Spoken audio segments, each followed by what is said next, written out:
Welcome to the deep dive. If you felt like the speed of AI progress recently moved from, a steady climb to an exponential jump, you are absolutely right. You're not imagining it. No, we are deep diving into the AI Index Report 2025, and it gives us this definitive data showing that 2024 and 2025, they aren't just years of progress.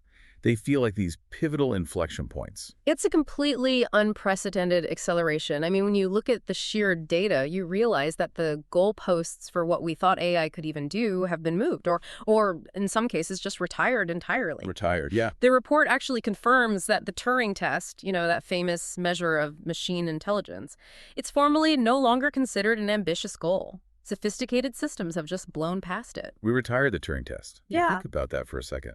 It was the white whale of computer science for decades, and now it's just a historical footnote. And it's not just technologists recognizing this. Science itself is catching up. Exactly. I mean, the formal recognition of AI's importance reached the absolute highest level in 2024. We saw 2 Nobel Prizes directly acknowledging AI's role. 2 of them.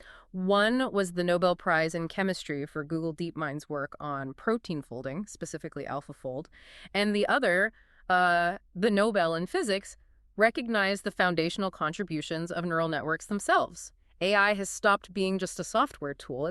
It's now essential infrastructure for advancing human understanding. So our mission today is to cut through this mountain of data in the report. We're going to pull out the most actionable, most significant trends, and we're focusing on 3 areas. The raw technical performance breakthroughs. With a power surge. The economic shifts that are making AI totally ubiquitous, and the utterly necessary but still emerging global regulatory landscape. So let's start with that power surge. The technical acceleration over just the last year has been astonishing. Researchers introduced several really challenging new benchmarks in 2023, basically because the old ones were saturated. The AIs were acing the tests. They were acing them. So we're talking about new tests like MMMU, which covers massive multimodal tasks, GPQA, which is graduate-level scientific reasoning, and SWE Bench, which tests fixing real-world software bugs. So these benchmarks were specifically designed to prove that AI systems still weren't smart enough. Yeah. How long did that last? Mere months. On that GPQA scientific reasoning test, AI performance jumped an astounding 48.9 percentage points. Wait, 48.9. In a single year. But the truly revolutionary shift, especially if you work in tech or development, is SWE Bench. The bug-fixing challenge. Right. In 2023, systems could solve just 4.4% of those real GitHub issues. The newest top models, as of early 2025, are now hitting 71.7%. 71.7. That is a near 70 percentage point gain in, functional coding ability in, 14 months? In about 14 months. Let's pause on that number, 71.7%. Why is that functionally terrifying for, say, a college grad looking for their first software job? Because that percentage suggests that the AI system is now reliable enough to handle most routine and common coding tasks, including real-world debugging. And that requires way more contextual awareness than just, generating simple code. Right. That 71.7% suggests the AI can now replace or, drastically augment the work of a junior engineer, handling, say, 8 out of 10 tickets. And it's not just coding. Not at all. Add to that the fact that AI finally reached the human baseline on the Visual Common Sense Reasoning Challenge, the VCR challenge. Right. It tests the ability to reason about images like a person. It confirms these systems are gaining a kind of common sense at a pace we just didn't think was possible. So the systems are getting smarter, but crucially, they're also getting dramatically cheaper and easier to access. Yeah. And that's the real story of ubiquity, isn't it? Precisely. We have to distinguish between training cost and inference cost. Training is that initial, multi-million-dollar expense. Inference is the cost to actually run the model once it's built. The report shows the inference cost for a system performing at, say, the level of GPT 3.5. It dropped over 280-fold between late 2022 and late 2024. 280 times cheaper to operate. That's just staggering. Why does that specific drop matter so much to, the everyday person? Because it takes advanced capability out of the realm of billion-dollar cloud providers and makes it commodity priced. When the cost for a high-performing model drops to about 7 cents per million tokens, you can integrate it into almost anything, a mobile app, a smart toaster, whatever, without worrying about the operating expense. That's what drives democratization. And this efficiency is also fueling the rise of smaller, really capable models. Yes, exactly. Hardware performance is improving about 43% annually, and energy efficiency is up 40% annually. This efficiency lets small models like GPT-4o Mini or Llama 3.1 8B Punch far above their weight class. And what about the open weight models, the ones anyone can use? They are rapidly closing the gap with the closed proprietary models. The performance difference shrunk from 8% down to just 1.7% in 1 year. That means advanced AI development is now accessible to individuals and university labs, not just, the Silicon Valley giants. Okay, so let's apply that power surge to where it's making the most impact on human life. Science and medicine.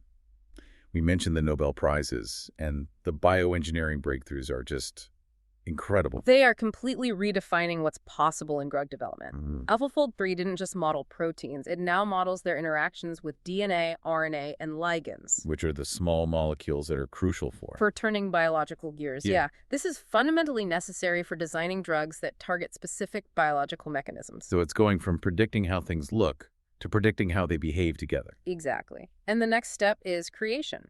Google DeepMind's alpha proteome model is designing protein binders. Those are molecules that attach to specific targets, like a cancer cell marker. The results.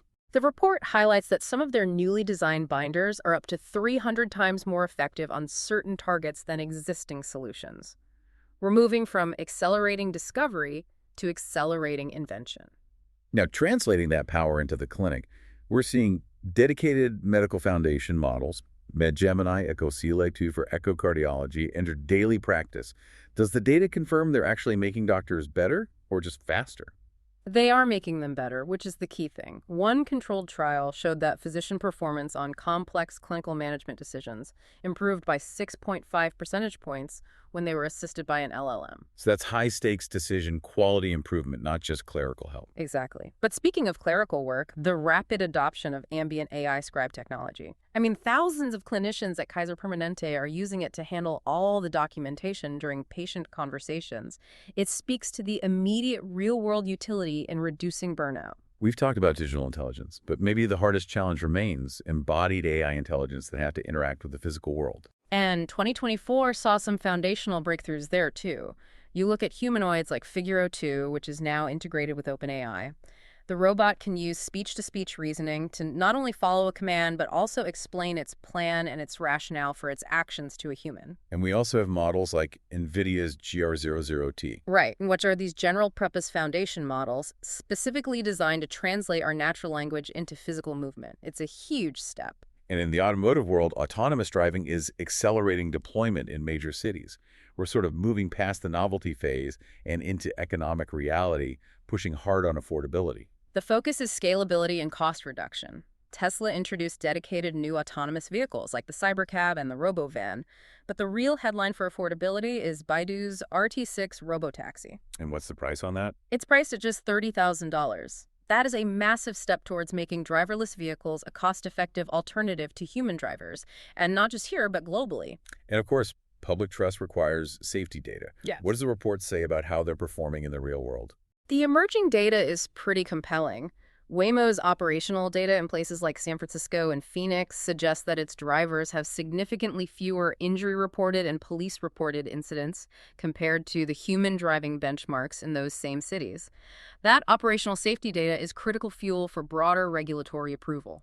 We have to turn now, though, to the friction points, the major trade-offs. All this acceleration is wonderful, but it comes at a staggering financial and environmental cost. It really does, and the cost of training these frontier models is only ballooning.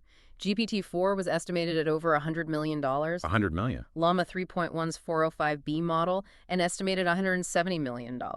And you have industry leaders like Anthropic's CEO already talking about training runs costing around $1 billion. $1 billion to build one piece of software. It's hard to imagine how that kind of financial concentration doesn't inevitably stifle open research. Does the report offer any insight there? The concentration is undeniable. The vast majority of cutting-edge models are developed by industry, not academia.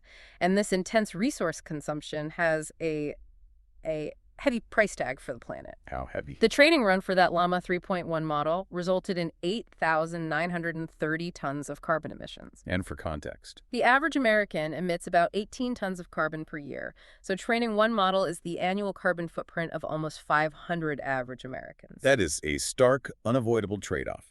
And separately, the report shows that safety measures are clearly not keeping pace with capability. No, they aren't. AI-related incidents, from deepfake fraud and autonomous vehicle crashes to ethical failures, they rose sharply to 233 in 2024. That's a 56.4% increase over the previous year. As AI gets more capable, the opportunities for misuse and systemic failure just expand dramatically. Many of models need massive amounts of data to keep improving. We are simultaneously seeing that data supply shrink. That's a crucial tension. Exponential demand meeting finite supply. The data commons, the publicly available internet data, is aggressively restricting access.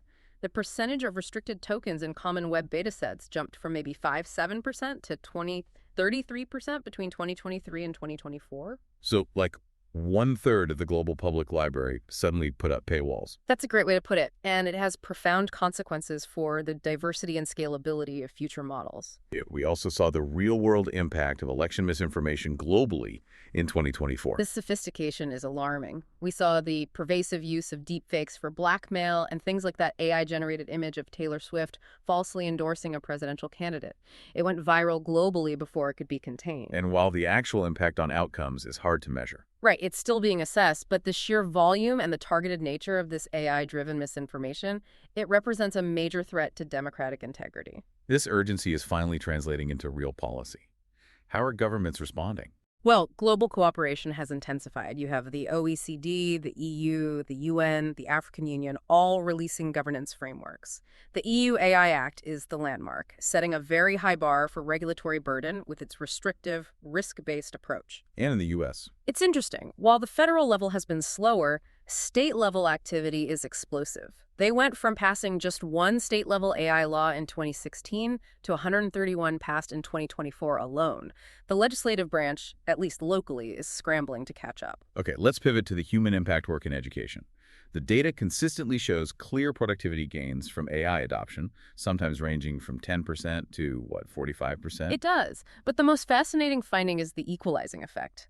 AI disproportionately boosts the productivity of lower-skilled or junior workers. For example, some studies found junior developers saw productivity increases of 21-40% compared to more modest gains of maybe 7-16% for senior developers. So AI acts like a turbocharger for people earlier in their careers. It helps close the skill gap faster. That's a perfect way to describe it. And it's not just doing more, it's making complex tasks less mentally taxing. Exactly. One study noted that AI automation enabled a 45% reduction in perceived mental demand during complex tasks. It also dramatically improved communication equity. AI closed almost 85% of the accuracy gap for non-native English speakers when generating professional reports. So it's reducing cognitive load and lowering barriers. That's right. That suggests the workforce is transforming almost overnight. But is the education system the pipeline for that future workforce? Is it keeping pace with this? That's the major gap. K-12 computer science education is expanding globally. It's doubled since 2019, with encouraging progress in Africa and Latin America. However, But the access is still limited where it's needed most. severely. Many African countries, for instance, can't implement these programs because of basic infrastructure gaps, particularly the lack of reliable electricity. And even in developed countries with strong infrastructure, we see an expertise deficit, right? The teachers are willing, but not necessarily able. Precisely. In the U.S., 81% of high school CS teachers agree that AI should be foundational in their curriculum. That's massive enthusiasm. Yet, less than half feel equipped to actually teach it effectively. So strong belief in the necessity, but a critical readiness gap in the educators themselves. So what this deep dive into the AI Index Report 2025 is clearly laid out is this core dynamic tension. Acceleration versus friction. Absolutely. We have systems hitting over 70% accuracy on real-world coding problems and gaining human-level visual common sense, all while the cost to operate that capability has just collapsed 280-fold. And that trend toward powerful, cheap, and ubiquitous AI is redefining everything from medicine and robotics to how a junior employee performs their job. But the speed is running headlong into massive financial concentration, environmental strain, a shrinking supply of data, and a surge in reported safety incidents. And the policy and educational systems globally are sprinting just to catch up. We've seen incredible fast action at the state level in the U.S., alongside that landmark EU AI Act. It shows governments recognize the scale of the challenge. Yeah. The real question is whether bureaucratic processes and educational infrastructure can evolve fast enough when technical capability is improving 40% annually. The systems built today might require billion-dollar investments, but they yield incredibly cheap operational power. Which leaves us with this final provocative thought for you to consider. Given that the capabilities of AI are advancing so rapidly, from near-perfect coding to solving complex geometry problems, and the cost of running them continues to drop dramatically, how must we radically redefine what foundational education means globally, knowing that today's frontier AI could be running on a cheap smartphone next year? But the ethical understanding and the basic infrastructure readiness are so unevenly distributed.